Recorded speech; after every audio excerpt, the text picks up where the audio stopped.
की autism diagnose झाला तर बरेच पालक म्हणजे गोंधळून जातात. अँक्झायटी असते, डिप्रेशन असतं, की हाच आजार माझ्याच बाळाला का झाला? हा माझ्या नशिबात का आला? तर असे बरेचसे प्रश्न असतात, की माझं बाळ नॉर्मल होणार की नाही? त्याचं फ्युचर कसे असेल?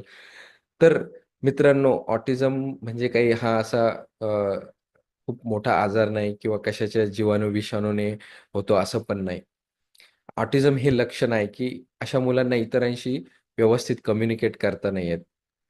तर आणि त्याच्यामध्ये पण सिव्हिअरिटी असतात. काही माईल्ड असतात, काही मॉडरेट, काही सिव्हिअर असतात. परंतु प्रत्येक कॅटेगरी असली तरी अशा मुलांना आपण नॉर्मलमध्ये आणता येऊ शकतं.